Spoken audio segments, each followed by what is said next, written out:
Ta parole est une lampe à mes pieds, une lumière sur mon sentier. Psaume 119, verset 105. La méditation.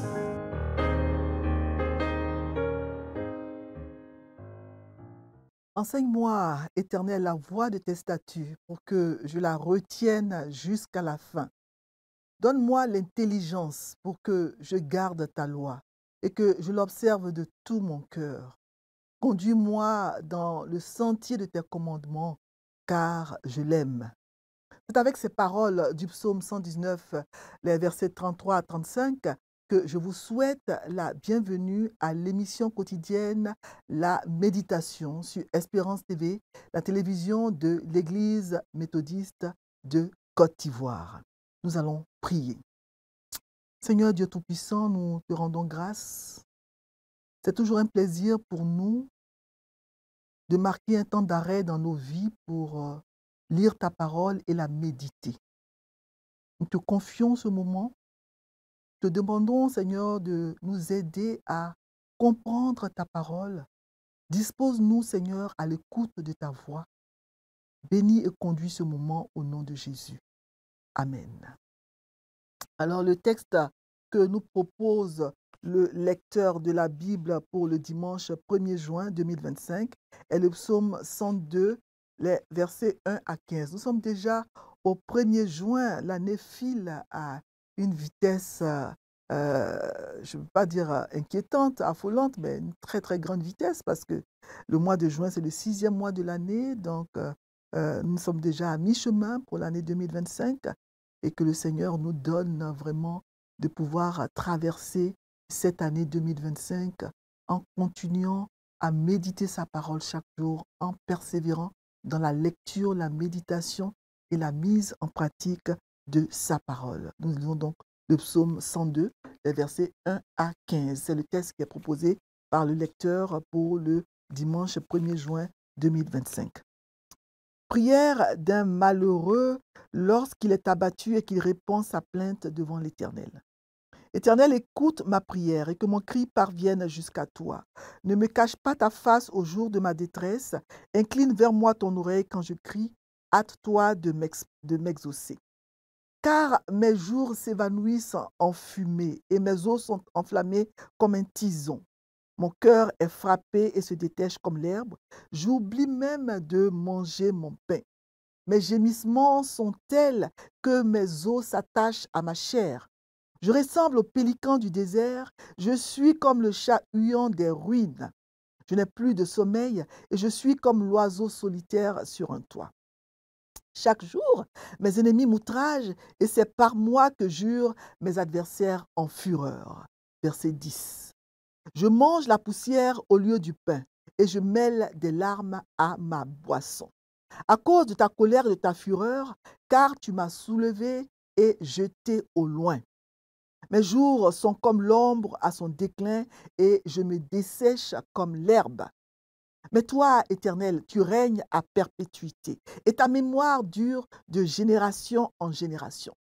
Tu te lèveras, tu auras pitié de Sion, car le temps d'avoir pitié d'elle, le temps fixé est à son terme. Car tes serviteurs en aiment les pierres, ils en chérissent la poussière. Psaume 102, versets 1 à 15. Alors le psaume 102, comme cela est écrit dans le psaume 1, c'est la prière d'un malheureux. Un malheureux, lorsqu'il est abattu, ce malheureux pourrait être n'importe qui. Le psaume n'a pas d'auteur. C'est la prière d'un malheureux, hein, quand il est abattu et qu'il répand sa plainte devant l'Éternel. Alors, d'après son titre, ce psaume vient d'un affligé anonyme. Hein. Le psalmiste supplie Dieu d'entendre sa prière. Éternel, écoute ma prière et que mon cri parvienne jusqu'à toi. C'est un cri de détresse, de demande d'aide à Dieu dans la souffrance. En effet, le psalmiste se sent abandonné et désespéré, mais il garde espoir en la bonté et la miséricorde de Dieu. Le psalmiste décrit sa misère et son désespoir, rappelant que Dieu est fidèle et constant. Il règne à jamais. Sa mémoire dure de génération en génération. Contrairement aux hommes qui vieillissent et périssent, comme il le dit au verset 4, les jours s'évanouissent en fumée. Voilà. Alors, Dieu est fidèle. Il implore ce Dieu fidèle-là d'avoir pitié de Sion en la restaurant. Les nations craindront alors son nom et tous les rois de la terre verront ainsi sa gloire. Il sera ainsi loué par tous les peuples. Le ton de cet affligé et certaines de ses expressions ressemblent à celles qu'on retrouve dans le livre de Job. Job qui est le plus grand exemple d'affliction de l'Ancien Testament. Alors, dans les versets 1 à 4, on a quelque sorte l'introduction dans laquelle l'introduction de ce psaume, l'introduction dans laquelle le psalmiste demande à Dieu d'écouter sa prière. Éternel, écoute ma prière, ne me cache pas ta face. Voilà, c'est ce qu'il dit ici. Donc, l'affliction elle-même du psalmiste était déjà assez grave, mais elle a été aggravée. Elle a été aggravée au-delà de toute mesure par le sentiment que Dieu ne voyait pas ou ne s'en souciait pas.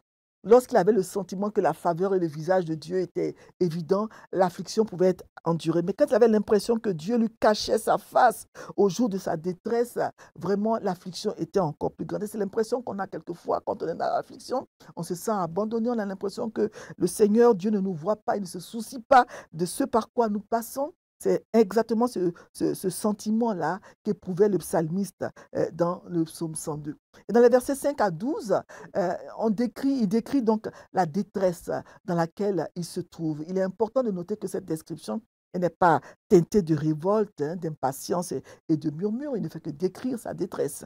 Et dans les versets 5 à 6 précisément, il nous dit qu'il a perdu l'appétit, il oublie même de manger, il a maigri, ses os s'attachent à sa chair. Voilà. Et on a d'autres exemples dans la Bible de personnes qui, frappées de chagrin, ont perdu l'appétit. On a l'exemple du roi Akab, l'exemple de David, l'exemple de Daniel, etc. Et toutes ces personnes-là ont refusé de manger quand elles passaient par des temps difficiles. Elles ont perdu l'appétit. On peut le lire dans 1 Roi 21, verset 4, dans 2 Samuel 12, verset 16, dans Daniel 10, verset 3, etc. Donc, dans ces moments-là, les compagnons naturels sont en fait le jeûne. Voilà, on n'a plus envie de manger, on perd l'appétit. Et dans les versets 7 à 9 précisément, le psalmiste il souligne la solitude, sa solitude morale. Voilà, il se sent différent, isolé des autres, il se sent complètement abandonné, il se compare au pélican isolé dans le désert et au chat huant qui vit tout seul dans les ruines d'un village oublié. Donc le pélican, c'est un oiseau et le chat huant, c'est une chouette qui vit toute seule.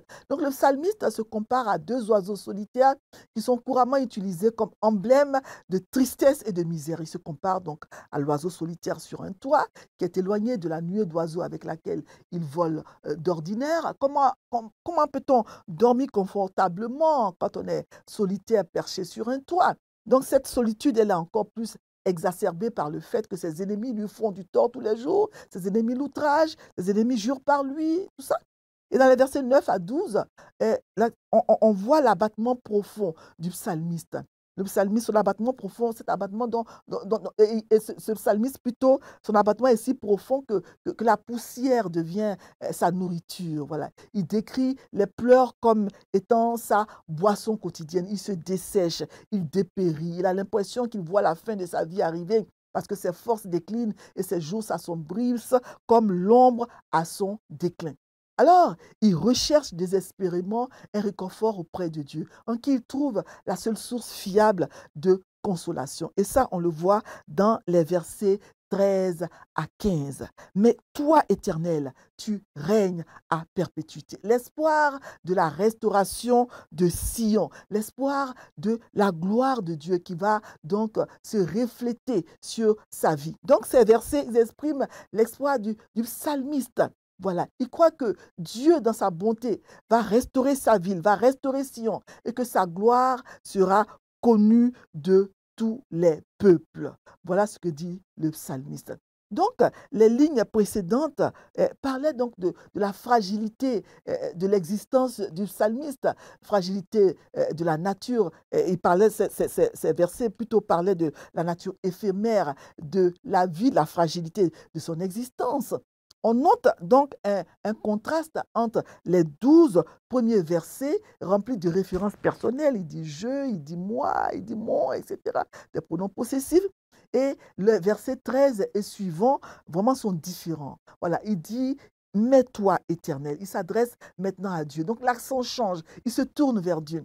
Le verset 13, il dit que tu règnes à perpétuité. Mais toi, Éternel, tu règnes à perpétuité. Et ta mémoire dure de génération à génération. Cela donne un contraste vraiment merveilleux entre les 12 premiers versets et les versets qui suivent à partir du verset 13. Donc le psalmiste, il peut donc rejeter toute confiance en soi, arrêter de se confier en lui-même et il peut maintenant s'accrocher à une véritable confiance à Dieu. Ça me fait penser à ce passage bien connu de Lamentation de Jérémie, chapitre 3, versets 19 à 23, où le prophète Jérémie, il dit, mais quand je pense à ma détresse et à ma misère, quand mon âme s'en souvient, mais elle est abattue au-dedans de moi. Mais par contre, quand je regarde hein, à Dieu, quand je tourne les regards vers Dieu, je vois que je peux faire confiance en Dieu. L'espérance renaît en moi. Parce que quand je regarde à la situation pénible que je traverse, quand je regarde à ma maladie, quand je regarde à mes problèmes, je suis découragée. Mon âme est abattue au-dedans de moi parce que je me demande comment je vais m'en sortir. Mais je dois plutôt regarder à Dieu.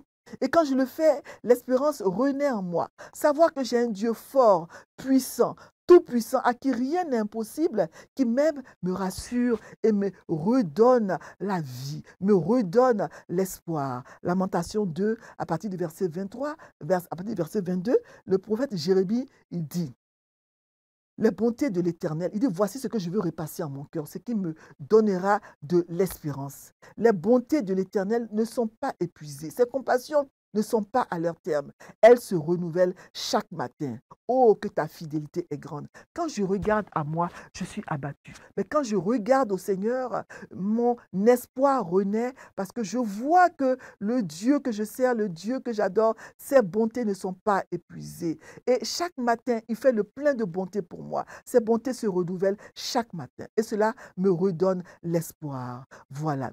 Alors, le psalmiste plutôt du psaume 102, il fait la même chose. Il est certes malheureux, il traverse des moments difficiles, mais il dit au verset 14, tu te lèveras, tu auras pitié de Sion. Donc, bien qu'il soit dans une profonde affliction, le psalmiste avait une confiance inébranlable que Dieu agirait et que Dieu ferait à nouveau miséricorde envers Jérusalem. C'est ce que nous devons faire. Regarder au Seigneur, ne jamais perdre confiance en lui, en ses promesses et s'attendre à lui. Donc ce psaume est une expression de foi en la fidélité de Dieu, même dans les moments les plus sombres.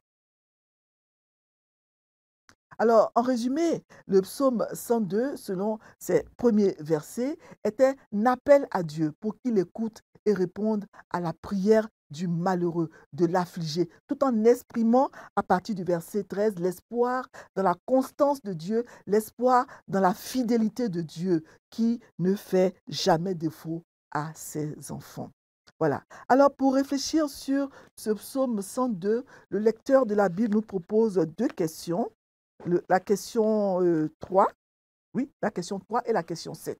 Question 3, est-ce qu'il y a un exemple à suivre ou à ne pas suivre dans ce passage, dans le test?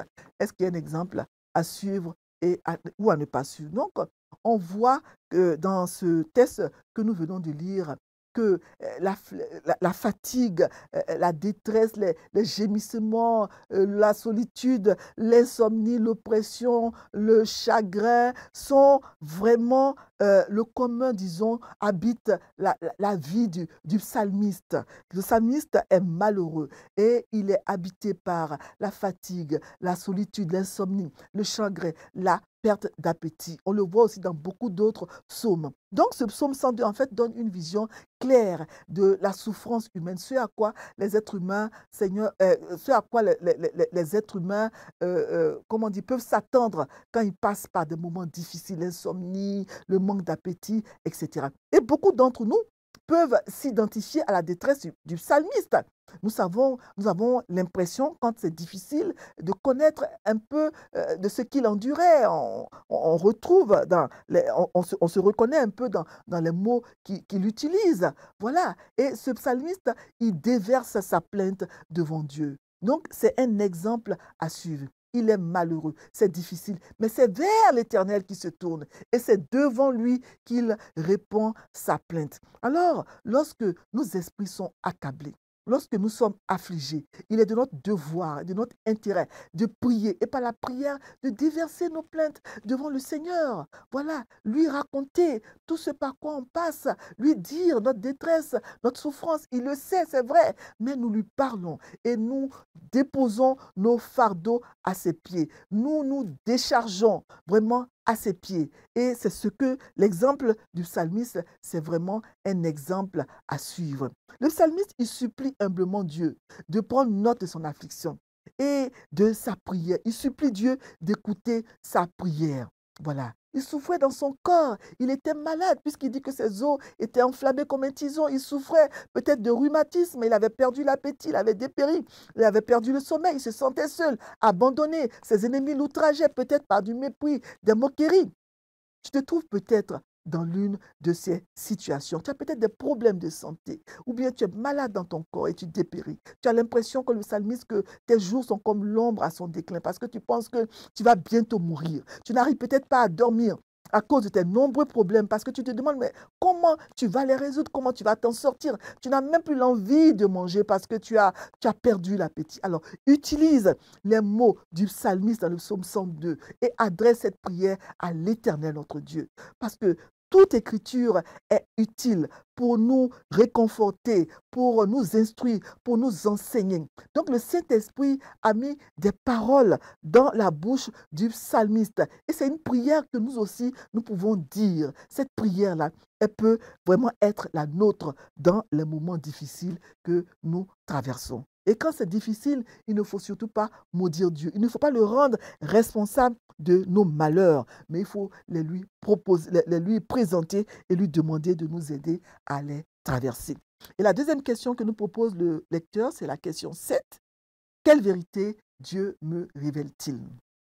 Oui, ce qu'on peut retenir comme vérité dans ce texte-là, c'est que tout le monde connaît des moments difficiles. Le malheureux dont il est question ici dans ce psaume, on ne nous dit pas que c'est quelqu'un qui avait péché, qui avait commis des péchés et tout cela. Voilà, on voit même que c'est quelqu'un qui connaît Dieu, qui prie Dieu et qui s'adresse à lui. Donc, il avait quand même une relation avec Dieu. Donc, tout le monde passe par des moments difficiles. Même les hommes bons peuvent être accablés par les afflictions. Nous avons l'exemple de Job. Et quand ça arrive, c'est vers Dieu qu'il faut se tourner pour avoir le réconfort, la consolation, le soutien. Donc la vérité, c'est que même les hommes bons, même ceux qui n'ont pas commis des péchés, l'affliction n'est pas toujours la conséquence d'un péché. Mais tout le monde connaît des moments difficiles, même les hommes bons. Et autre vérité, les versets 13 à 14, ce texte nous apprend que notre Dieu, il règne à perpétuité et sa mémoire dure de génération en génération. Notre Dieu est éternel. Nous sommes des êtres finis. Notre vie est limitée, mais notre Dieu, lui, est éternel. Il règne d'éternité en éternité. Et il est le Dieu qui a pitié, verset 14. Il est le Dieu c'est une vérité que Dieu a pitié. Il y a un temps où Dieu manifeste sa pitié envers ses enfants. Il est un Dieu de pitié, un Dieu d'amour, un Dieu qui fait miséricorde. Voilà. Alors, moi, je peux retenir le verset 2 comme verset qui m'interpelle le plus. Éternel, écoute ma prière et que mon cri parvienne jusqu'à toi. Parce que je m'approprie les paroles du psalmiste et je demande au Seigneur d'écouter ma prière quand je passe par des moments difficiles et je demande que le cri que je lance puisse parvenir jusqu'à son trône. Voilà, nous allons lire le lecteur qui va nous donner encore un commentaire qui nous permettra de mieux comprendre le texte que nous venons de lire.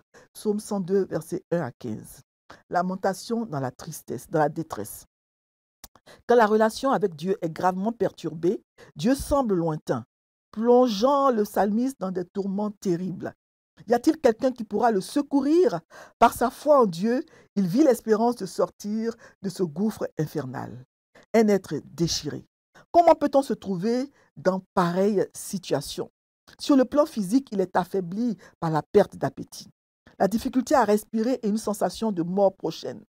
Sur le plan psychologique, il est abattu par la dépression et l'insomnie et un larmoiement continuel. Sur le plan social, il est confronté à une affreuse solitude et subit des hostilités. Ainsi, sa vie s'apparente à de l'herbe qui se dessèche. Comment sortir d'une telle désolation? Renaître d'espoir. Quand tout semble perdu, sa logique de foi lui révèle que son Seigneur n'abandonnera jamais sa cité en ruine, car il est roi et il protégera toujours les opprimés. Effectivement, Dieu est un abri sûr et il sera toujours prêt dans la détresse. Psaume 46, verset 1. Merci Jésus pour cette grâce que tu nous accordes, que ta gloire resplendisse à jamais. Question. Aujourd'hui, quand tout va mal dans ta vie et que toute voie semble obstruée, vers qui te tournes-tu? Matthieu 19, verset 26. À chacun de répondre à cette question. Vers qui te tournes-tu quand tout va mal dans ta vie? Et le verset de la semaine, c'est celui-là, le psaume 102, verset 2. Éternel, écoute ma prière et que mon cri parvienne jusqu'à toi. Nous allons prier. Je lève les yeux vers les monts que j'aime, d'où peut me venir ici le secours. Le secours me vient de l'Éternel, même du Dieu qui créa les nuits et les jours. Oui, Seigneur, quelquefois dans la vie, quand nous passons par des moments difficiles, nous levons les yeux vers les montagnes, nous promenons des regards inquiets et nous nous demandons, mais d'où me viendra le secours? Le secours nous vient de toi, parce que c'est toi qui nous as créés, c'est toi qui es notre Père, tu nous aimes. Oui, comme le psalmiste, nous tournons les regards vers toi et nous te demandons d'écouter nos prières et que nos cris parviennent jusqu'à ton trône. Dieu dont la main n'est pas trop courte pour sauver. Dieu de l'impossible. Quand nous passons par la vallée de l'ombre de la mort, quand nous traversons la vallée de l'ombre de la mort, quand nous traversons la vallée vraiment des pleurs, nous demandons, Seigneur, que tu viennes à notre secours, que tu écoutes nos prières, que tu ne nous caches pas ta face. Merci parce que tu nous dis que tu es avec nous tous les jours jusqu'à la fin du monde. Même quand on a l'impression que tu n'es pas là, tu es là, tu nous portes, tu nous entends. Merci pour ces paroles du psalmiste. Que nous puissions être, Seigneur, aussi comme lui, tourner les regards vers toi dans nos moments difficiles, dans nos moments d'affliction. Béni sois-tu. Merci pour ta présence constante, fidèle dans nos vies. Béni sois-tu pour ces paroles. Et aide-nous, Seigneur, à marcher chaque jour sur le chemin de la vie en comptant sur toi et en nous appuyant sur toi. Merci éternel. Amen. Amen. Que le Seigneur nous garde, qui nous protège et qui nous donne de ne pas perdre la foi dans les moments difficiles, mais de tourner les regards vers lui pour trouver le réconfort auprès de lui dans nos moments difficiles. Amen. Ta parole est une lampe à mes pieds, une lumière sur mon sentier. Psaume 119, verset 105. La méditation.